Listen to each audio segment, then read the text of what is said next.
for United WFC with me, Matt Crane. Tonight I'm joined by Ben and I'm joined by John. Whilst John's gone to get his charger. Ben, how are you doing? I'm good, mate. You? Yeah, not bad, thanks. So basically, the purpose of tonight's show, we're talking about does fans not being at games affect performance? So basically, we'll be discussing this between the three of us and sort of looking at the game as a whole from a fan's point of view. And just as a little side note going forward as well, we're going to do Twitter Lives permanently now at 8 o'clock. So we're going to have to obviously work this in with the men's fixtures and obviously any women's midweek fixtures as well. But every week, 8 p.m, you will see us going live and we'll always, as per, keep you updated with which day. Evening, John, how are you doing? Yeah, good, thank you, Matt. Yeah, not too bad. How about yourself? Good, yeah, not bad, thanks. I was back now from your charger. Yeah. Good, perfect. So, just before we start, I'm going to do a brief international roundup. So as we know, we're on an international break currently. Various games across the past sort of 10 days, some involving United players. So first up, we had Ona, and Ona provided an assist in a 13-0 win for Spain over Azerbaijan, and that meant they qualified for the Euros in 2022. Ivana Fuso as well made a debut against Argentina. She came on, she got 25 minutes. So for those that don't know, she's actually switched nationalities. She used to represent Germany. She's now representing Brazil. Kristen Press had a very good game. Again, She Believes Cup against Brazil. Jane Ross, she scored a couple of goals for Scotland in the Cyprus game. And Kirsty Hansen as well also got her debut goal. A very good goal for those of you that have seen it. Jackie's playing tonight. I think she scored as well, I believe, in tonight's game. And she also played a few days ago when Holland beat Belgium 6-1. The main talking point for me especially is Lionesses, England.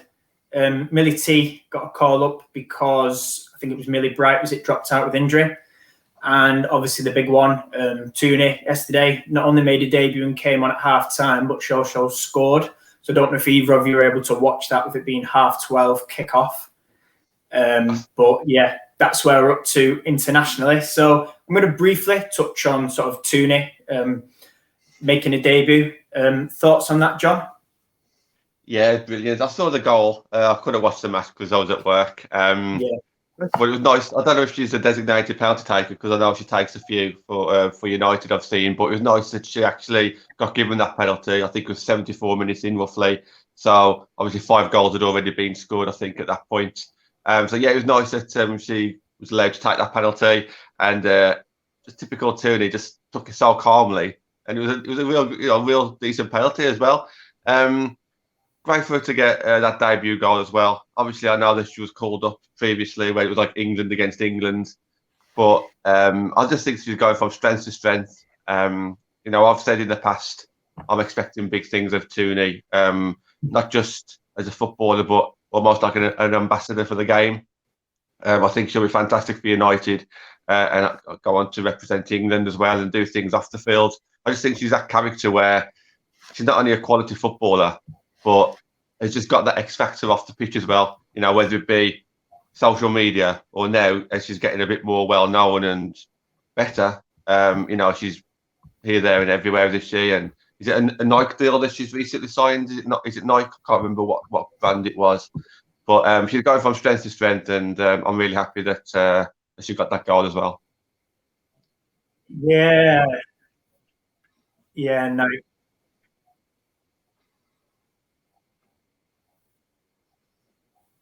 Yeah, obviously regarding the penalty, I did read something actually this morning.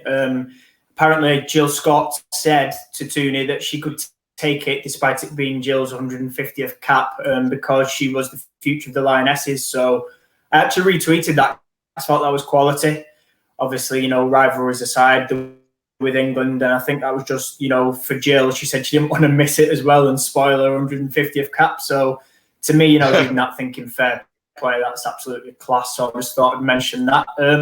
Come to you, Ben. Obviously, again, I don't know if you were working, sleeping, or managed to catch any of it.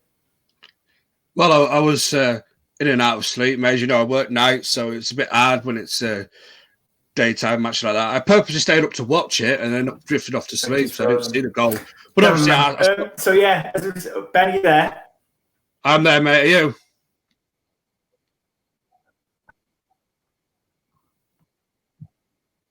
I think it's Craney, isn't it?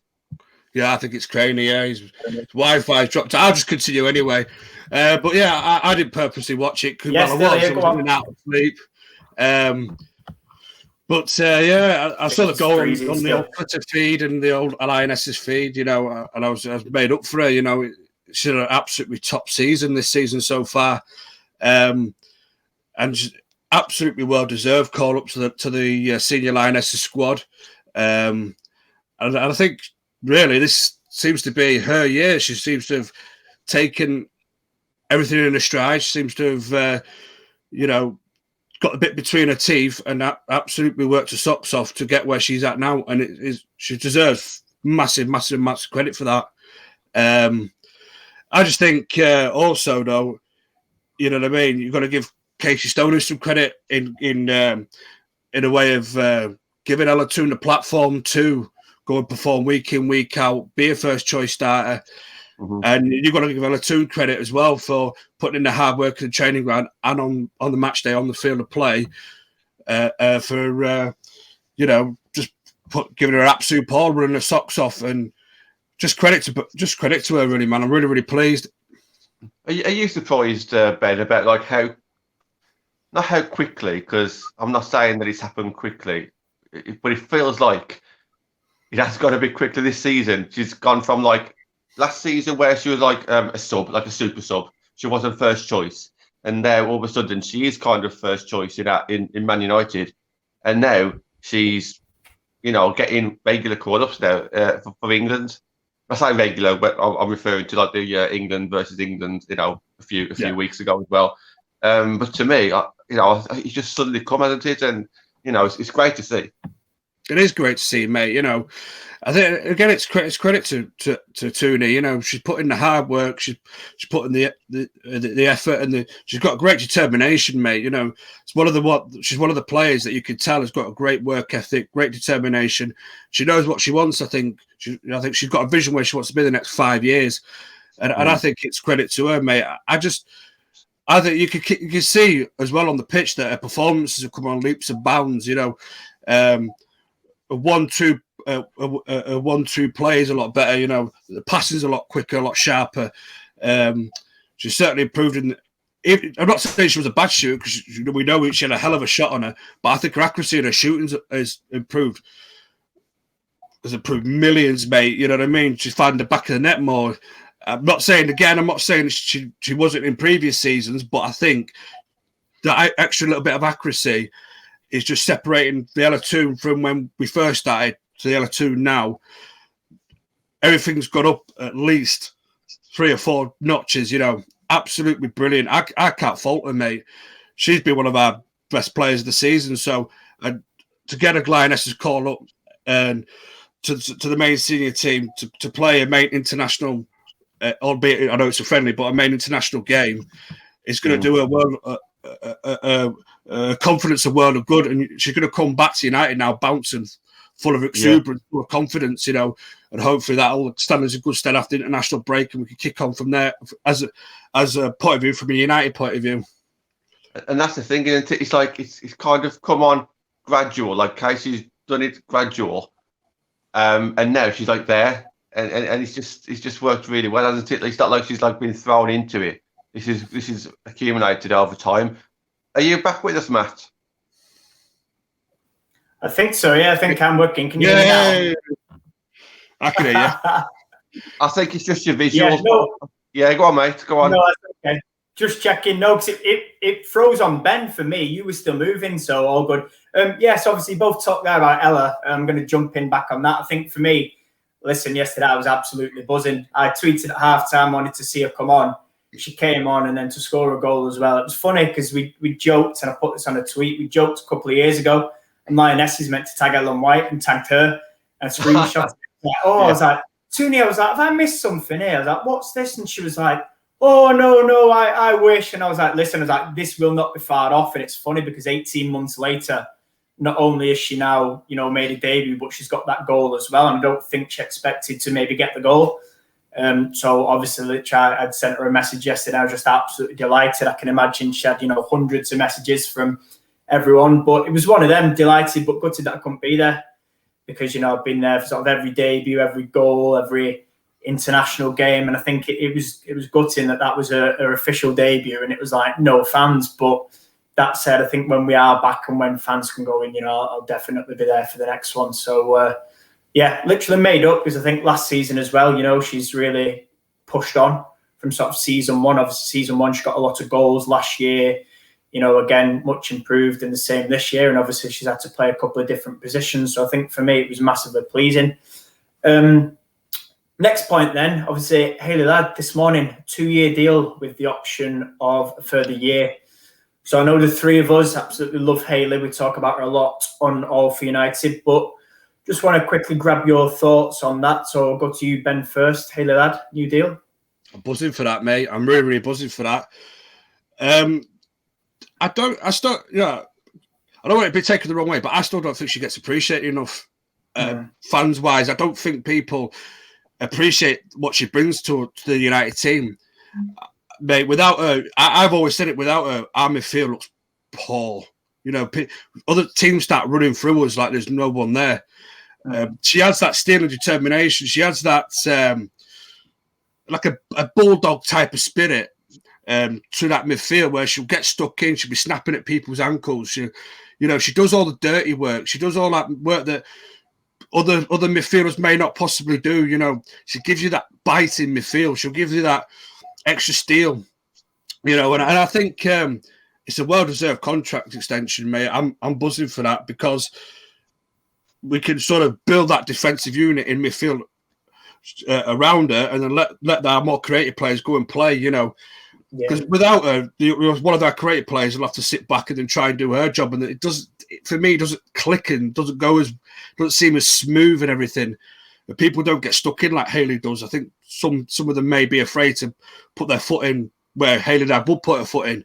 So I'm buzzing about the news, mate. I think that's a well-deserved contract extension from her point of view. And as a fan, I'm absolutely over the moon for that.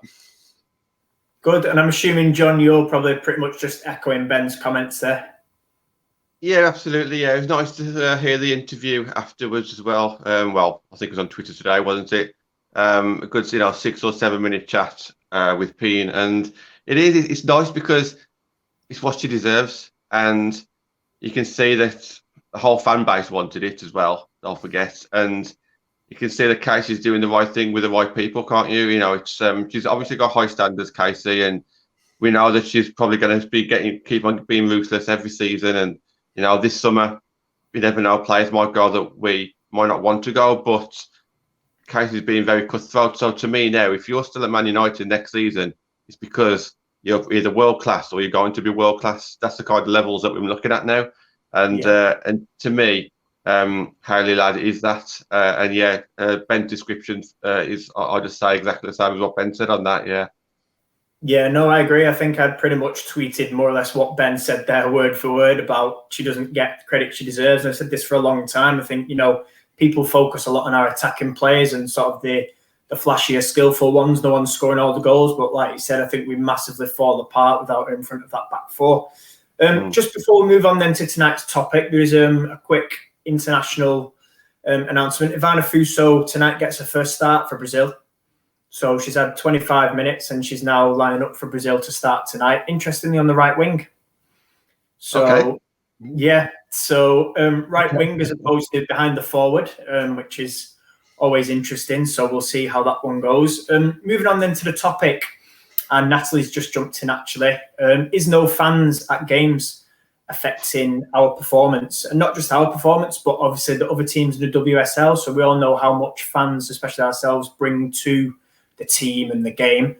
I want to get your thoughts on that. So obviously, John, I'm going to come to you first. Obviously, Natalie says, yes, it's affecting the girls and maybe, they might need sometimes that extra bit of vocal support. What are your thoughts on that then? It's going to affect the players, especially the United players, because of how vocal we are. I'm not saying it's going to affect look, they are professionals at the end of the day, and they've been going there for quite a few months without us, so they should still be able to win a game without the fans being there. But when the chips are down, who better to have, giving you encouragement than, 100 Barmy Army members in the stadium, if not more, and, on average 2,000 home fans. It's, of course, they're going to be missing us, and I think it came up on social media when we lost against City. I don't know if it came up on an interview or just someone read into it. I can't remember what it was. The players will never use us as an excuse for not being there, because the players all know that it's a level playing field. It's still 11 against 11.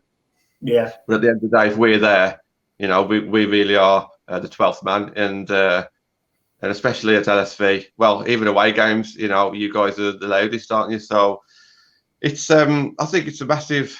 It's going to be massive when the girls return as well. So when we return to watch them, how are they going to react? I don't know if Natalie's still on, but Natalie's the one who actually said it to me back last summer. How nervous are they going to be when we do come back to the stadium? It's such a big deal, and I think Casey will need to prepare them for that, whether it be through pre-season. Can we get to a few pre-season games, or see them for some, I don't know, like autograph signings or something? Because if all of a sudden the first game of the season they come out and there's about like 2,000 people screaming for them, it's going to be nerve-wracking again, isn't it? So yeah, it'll be interesting to see your guys' thoughts on that. Yeah, just a quick shout out to John Fry as well. Good evening. Ben, so I'm going to come to you. Obviously, John talks about there, and it was very interesting. I picked up on his point there. He was saying it shouldn't be an excuse, which, I massively agree. I think for me, now, like you said, we've been in this sort of situation since September. So what are your thoughts then on sort of the overall topic and sort of what John said? Yeah, I agree with what John says, to be fair, mate. It shouldn't be an excuse that. But then again, I am of the opinion, mate, that especially City away, man, we come with an intimidation factor to teams and to opposition and to opposition fans, man, because we're loud, we're boisterous, we bang on boards, we're singing, we're chanting all the time. I think, players sometimes not used to that, especially still in the women's games, especially the opposition. They're not used to all this banging on the balls, singing. I mean, I refer back to the Arsenal game in the Conti Cup in our first season, mate. We was all banging on the balls. Their keeper absolutely hated it, mate. Yes, fair enough. City's a little bit of a different venue, you know what I mean? We probably won't be able to get away with banging on balls as such, but I think the intimidation factor is what is missed a little bit, especially away from home. In them big games, when we can rile up the opposition goalkeeper a little bit, we try and put them off their games, try and throw them off a little bit with a bit of noise and a bit of, with the singing, whether it'll be banging on the balls or whatever it may be. And again, at home, I think it's greatly missed, that atmosphere of not just us, though, to be fair, not just the Barmy Army, but everybody in whole. Because once we start a song, a load of people that are probably not associated with the Barmy Army, they all sort of join in, either whether it's clapping hands or whether they get involved with singing. And the atmospheres just pick up, and it lifts the players. And I think that's one of the areas where players struggle a little bit. And I'm with John as well a little bit, is that when we come back, hopefully starting next season, fingers crossed, when we come back, is it going to affect our team, man, for playing behind closed doors for well over a season, man? Is it going to affect them with how loud? Because I reckon it's going to be extra loud. We know the volume's going to increase. We know the atmosphere is going to increase because people are just going to be missing the football so much. But I like to think, hopefully, fingers crossed, that will galvanise everybody, and then they'll just go, wow, this is what we missed. They're our 12th man, if you will. You know what I mean? And I think, when the going gets tough and, we're not performing very well, all it takes is that little spark from the fans, all it takes is Natalie to come on, girls, and banging on boards and everything, and everybody else joins in. And then I think that just gives the players on the pitch that extra little bit of belief, and it gives our opposition that extra little bit of fear, a little bit of intimidation, you know what I mean? Because you don't get fans like us in the WSL for any other team, I don't think, you know what I mean? They're all a bunch of happy clappers. Can I jump in there? Yeah, they are there, you know what I mean? So, do you know what I mean? And it's not just a Barmy Army thing, though, is it? Because we might start it, but then it'll all go down the line, you know what I mean? You'll get some people that come from the men's game, that might be there just to test it out, and they're singing. Oh, I know that chant. We're singing at the men's game. We join in. You know what I mean? And it just filters its way down. If we're in the middle, it'll filter its way to the left and filters its way to the right. And I think it's something that's really, really, really missed, I think. And I do think that element is it's probably a little bit of a struggle for our team, you know, at times, you know, because they know, you know, West Ham away last season. Do you know what I mean? Wasn't the best performance. We didn't win the game of football, but we were there. At the end, we all cheered and clapped them, sang, "Oh, United, we love you." You know what I mean? And I think it sort of, it doesn't hide from disappointment that he lost the game, but it's sort of, I know deep down, from a player's point of view, that I'd be like, they're our fans. We know that they're with us week in, week out. And I do think they'll miss us, mate, at the end of the day. Football without fans is nothing. That's the final part I like to add to it.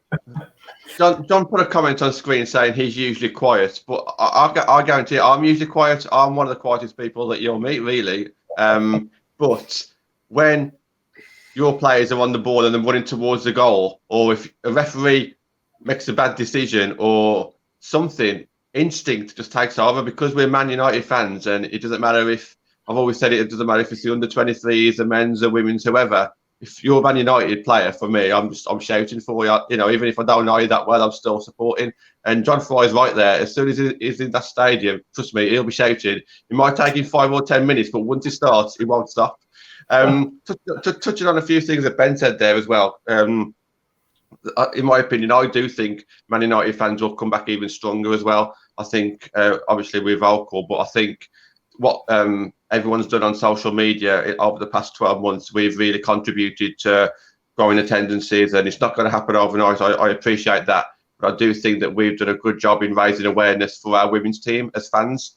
But Matt, I'd like to ask you a question. You know, do you think that other teams over the last 12 months, do you think that they've grown as well, their fan base, or do you think that they'll come back pretty much as they are, or even perhaps lost a few followers because, you know, the content might not have been there? Obviously, we've brought the content, Barmy Army channel, this channel, and other channels out there as well. But so we've kind of kept that like enthusiasm going, and you know, whereas maybe some teams haven't. Yeah, no, you're spot on. I think for me, it's like you say. I think one, when we do come back, it'll be louder than ever, and two, I think it will have a positive impact on attendance. I really do. I think we'll probably see increased crowds because we've all been starved of football. It's very cheap in terms of tickets and taking your family, if you're a young family or you've got kids and you want to take them along. And yeah, I think, you know, things like this, like, you know, fan promotion, the things that Barmy Army have done is good for the game. Now, in terms of other teams, I've seen a lot from Leicester Championship. They've done a lot online sort of since last lockdown, or the very first lockdown, should I say, last March. And they've gone from something like 50, 60 followers, like 400 or 500 now.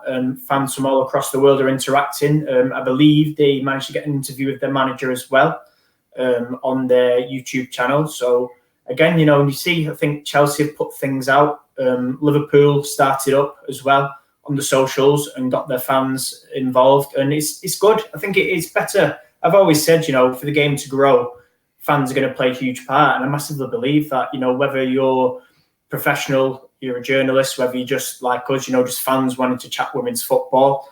And I think sometimes for me, whilst it's great that fans can do it, it's a bit frustrating from club side, because I think clubs, some of them tend to, I don't know, look at it the wrong way and they think they'll talk negatively. And I wish they'd just trust fans more, because I think for me, the amount of fans wanting to say things and speak about the team, and clubs are kind of trying to put a stop to it and saying, oh, you can't say this, you can't say that, for me is pretty wrong. I'm going to come to you, Ben, obviously sort of, you know, just touch on what me and John have discussed, sort of fan channels and coming back and sort of promotion for the game as a whole. Yeah, I mean, I think we. I don't want to blow trumpet up our own backsides, boys, but I think we do it probably better than anyone. How many people have their own Twitter channel, as you say? Sorry, not Twitter channels. YouTube channel. Like Buy Me Army YouTube channel. We've got we're on All For United as well. We've got shows on All For United, which is a mainstream Manchester United YouTube channel. Talking all things United. We've got 2 shows on there a week. We have we're going to have extended Twitter shows now. Live hopefully near enough every day of the week. Hopefully when we're not on YouTube. So I think it's good that it's growing in a way, and I think I'd like to see a little bit more from our club though, United, a little bit more. Like you see from the men's team. The men's team are constantly always battering stuff out. Even if it's just I don't know. Daft silly quizzes again. When he used to do the old quizzes and everything. Just something to keep fans engaged a little bit more. Just something to promote it a little bit more. Let's see that a little bit. I don't know in terms of other teams what the hell they're doing because I am not bothered. For 8 United, 8 worth knowing, lad. I don't care about other teams, mate. I do think that the more content that's out there for the women's game now, what I will say is the better because the more it helps it grow. Otherwise, if we're going to take the FA stance and not do anything, it ain't going to grow, is it? So, so I don't. As I said, I don't know personally from other teams because I don't really pay attention to them, man. I don't follow them. I don't. Do you know what I mean? I know Chelsea. I think their fans are. If there's any other fan group that's probably maybe close to us, you could probably say Chelsea, perhaps. But I was thinking a little bit about Chelsea. I was thinking a little bit about Chelsea. Yeah, sorry, mate. I was butted in a little bit, but I was thinking a little bit about Chelsea as well because obviously I only really follow United fans. But when I put a tweet out, the only real rival fans that ever jump on is Chelsea. Matt, I know you've had a bit of experience with Arsenal, and I know there's a couple of good City fans out there that I would listen to. But generally, I mean, you talk about Man United, mate. There's dozens, if not hundreds, at the moment. You put a tweet out. I mean, okay, I appreciate it. Mainly because of Heath and Press coming across, that's really boosted the numbers. But I still think that there's loads more United fans, women's fans on Twitter than any other club at the moment. I could be wrong. Maybe it's because I'm a United fan, but for me, I think that we're head and shoulders above the rest when it comes to the volume in numbers, at least. Well, what I will say as well, the good thing about United though is that United podcast. At least they are bringing members of the women's team into that podcast, you know what I mean? Not just concentrating on the first team and ex-players and everything. At least they're bringing women's team players across. And that also broadens our impact to the world. People are seeing on their United podcast that we are using women's players. And people generally are interested in their stories because the story of how they get into football is a lot different to the story of how the men's players get into football. So I will big United up for that as well. Just thought I'd chuck that one in. No, I agree. Yeah, I think you're spot on. I think, first of all, thank you to John for that. I think, seeing regulars tune in as well, like yourself, John, and other people as well, keeps us sane. We enjoy doing it for you all as well. It's a two-way thing. And it's just good, I think, to interact, especially during these times. This is why I'm sort of having this debate with you both now about fans and the role that they play, and especially whilst we're not there, I feel that we kind of have a job in a way to promote our team and to keep each other going as well, and connect with people. I want to touch on this as well because this is a very good point. I'm assuming it means from the club social media, and I want to cast your mind probably back to 2018, Ben, and you'll know this, when club tweeted absolutely nothing on a match day. And basically, we had to, on Barmy Army, we had to have a team of us for Twitter and Instagram, and we had to put out live updates. I mean, it's got a little bit better now, hasn't it? But things like this, social media, clubs are quick, and not just ours, there's other clubs as well, quick to attack fans and say, oh, can't do this, you shouldn't do that, you shouldn't say this, you shouldn't say that. But yet, if you look at it, really, we are putting out content because they're not. Absolutely, mate. It's got to look at it this way as well. I think United, for me now, you've got 2 people at Manchester United. Mullerstein's daughter, I can't remember her name now. first name off the top of my head, and you've got Siobhan Chamberlain that works sort of media-wise for MUTV. You could do, I think United could do a lot more, especially even if it's on YouTube or if it's just on their own Twitter page, a lot more media content with those two, I feel, you know. You got two people there that work for you now. Fair enough, I know Siobhan's obviously got a child to think about and a young baby to think about and that, but, you know, who's to say, like, maybe once a fortnight or something, just chuck something out there as a media team, you know, whether it's exclusive player interviews or whether it's, you know, I don't know, whatever it may be, whether it'll be like challenges. You know, we used to see Chevrolet used to do a lot of them with the men's team, you know, little challenges at the training grounds. Can't we do something like that? Any content's better than no content. But obviously, as you said, it's grown since the very first time. They tweeted absolutely nothing. So... but I do think some of the match, you know, when you do look at the Twitter and the match feed and everything, it's about 15 minutes behind everything still. It's not instant. You know, like on the men's one, it's instant. You know, it's at least a minute, or even if it's a minute or two behind the game, but at least it's instant. You've got it there. Goal scored by Bruno Fernandes, you know, for example. But for ours, it takes them at least 15, 20 minutes to go, we scored a goal. Well, I could have told you that 15, 20 minutes ago, Sherlock. You know what I mean? It just... somebody there to engage with somebody. I don't know if it's the same person that runs the men's sort of social media side or whether it's a completely different person. But I think if they could get on par with the men and try and tweet out quicker, it'd be fantastically good. One thing I will say, going back to the fans things though, I think Arsenal, as much as I slate Arsenal fan TV, but I know there's that Pippa girl. I know she does quite a lot now. Arsenal Fan TV is starting to get behind the women's team a lot more. They're chucking extra shows in. I think Liverpool as well. Boo. I think they've got a couple of shows as well. I'm pretty sure they have.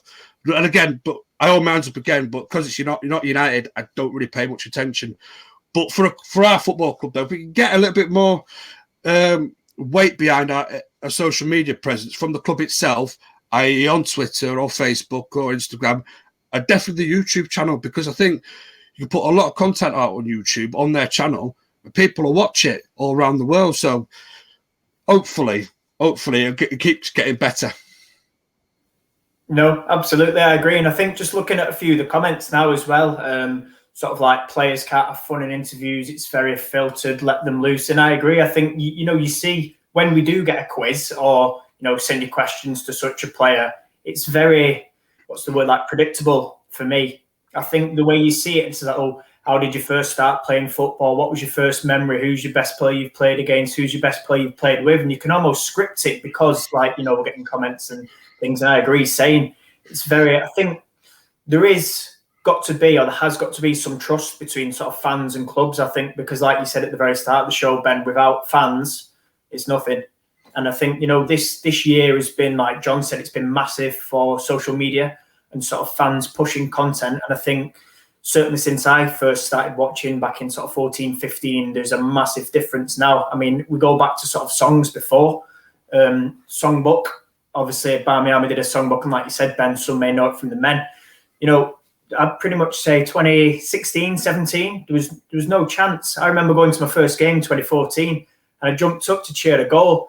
And everyone was looking at me, and I was there on my own, and I'm thinking, this can't be right. I mean, okay, it was the third tier, but there was still a couple of hundred fans, and there was no singing, there was no, cheering. Just sat there and clapped. I'm thinking, God, this isn't right. And I think just, fans now, like you say, they've come from the men's game, they've moved the game on, and the women's game has now moved on. And if you look, we went to Tottenham last season at Barnett's ground, and they were giving us some chance back, Chelsea at Kingsmeadow was another good away day. I think slowly we do start to rub off on other fans. And I think it's great that there's kind of that fan competitiveness now, which there may not have been sort of beforehand. John, have you got anything you sort of want to add in terms of sort of fans and interviews and things like that? Just a couple of things that Ben mentioned about there not being enough content. For me, I agree 100%, and I think that showed where Man United played Everton and there was a 15-20 minute delay because of the holes on the pitch by the goalposts. they were stuck with what to do. So they ended up showing a press conference of Ole Solskjaer because the men's team were playing a day later. Now, I kicked up a bit of a fuss on the podcast that I did on that week because to me, that was kind of embarrassing. The fact that we didn't have about 30 minutes worth of content there ready as a standby just in case things like this happen. Why on earth? They even got Statman Dave on there talking about Man United. I think it was against Sheffield United, giving stats on the men's team where it's the women's team's programme. And to me, they really dropped the ball on that one. And as you mentioned, 2018, the only content I could find when I was trying to learn about the women's team, this was before I joined Twitter, before I knew you guys, I went onto YouTube, started trying to find videos or anything, and all I could find was Natalie's channel. Natalie done a weekly podcast, if you could call it a podcast back then, it was just literally just her by herself chatting to the camera for about 5-10 minutes, maybe a little bit longer at times. And then he got a little bit more, and I think he started to talk to other people as well. But that was it. And then obviously the Barmy Army channel got a bit more bigger, and obviously the Barmy Army grew, and obviously I came on board and a few others as well. But it's true. I mean, it has improved a lot in the last 2 or 3 years, and I think that's down to the fans. But there's still so much more that the club can do. No, I agree. I'm cautious of time, so I'm going to obviously bring this to a close. But, I think you're both spot on. I think it's difficult. Especially I always bang on about the games on BT. I understand TV, deals and things like that. But I think especially when we're not in the ground, it's such a shame because the BT TV deal here is completely different to the one abroad. So people abroad can't access games. I mean, myself, I've not got BT either. But, people coming to me saying, well, where can we get updates from? We don't know. There's nothing. The club aren't giving us anything. And I think for me, it's just, it's on the club. You've both said there wasn't much out there. You had to go to sort of Natalie's channel, John, yourself. And I think, if fans aren't aware of it, they don't know about it. And I think, that's kind of credit to as well to Barmy Army and other fan groups for really pushing, and getting things out there. And what I will say is as well, a bit of a shameless plug, is that if away travel is allowed next season, Barmy Army will be running buses. We've had that confirmed today, and we've got sort of, deals in place with coach companies. So again, at Barmy Army MUWFC, give them a follow if you want content. They're pushing things. We're pushing things here and all for United. And yeah, just looking to get more women's content out there. So before we go, John, do you want to give us your social channels, please? Yeah, you can see it on screen, John Foster, MUFC on Twitter. That's the main one. So, yeah, just feel free to add me on there if you haven't already. Brilliant. Thank you. And Ben? Yeah, let's not forget we've got a show of ourselves coming up, haven't we? Live on the AFU United WFC Twitter page, Saturday night, 8 o'clock. It'll be called, until someone comes up with a better name, it'll be called Ben and Matt Saturday Night Live. So that's going to be absolutely fantastic. So join us for that one. And also, usually Twitter's usually the best place to get me. On the screen as well, Benny MUFC, Benjamin Brazil, all in one sort of condensed thing on Instagram, and then Father Sons of United on the old YouTube. Can I just say that there's a few people watching, so I just wanted to quickly shout this out because you might not have seen it at the start. What we're going to try and do on this channel, when there's not a men's game and when there's not a YouTube podcast, at 8 o'clock, a few of us will be going live. So I want to get to a point where if we're not on YouTube and if there's not a game, then we'll do a little live on here, 8 o'clock. So we're going to start off with maybe like one a week. So that's one here. Then you got your 2 AFU United podcasts. Then you got some games to watch as well. But we're going to try and get it to a point where, if you're available to watch it at 8 o'clock, pretty much every weeknight you've got something to watch. So that's the kind of ambition and that's the aim. But we just started it out. But Matt's doing a cracking job giving this one a go as well. Brilliant. Thanks for that, John. And yeah, you can catch myself. It's missing the number on screen, but Matt Crane and then number 15 after that. And as John said, obviously we're looking to do Twitter Live. Our next show is actually on YouTube, isn't it, John? Friday. We're seeing the WSL as a whole. We'll also take questions. So we're doing a bit of a 50-50. We'll take questions from fans of all teams. So we want everybody to get involved, whether you're a rival fan or, a fan of Championship or anything like that. Come and get involved. Come and see what we're about. And that is this Friday. Again, keep your eye out on our social medias for that. Thanks for everyone as well who's tuned in. We've had record numbers tonight, so absolutely fantastic. It's good to see, familiar faces tuning into every show we do. Some brilliant comments as well. So thanks very much, and we will see you all hopefully on Friday. Cheers, mate. Cheers.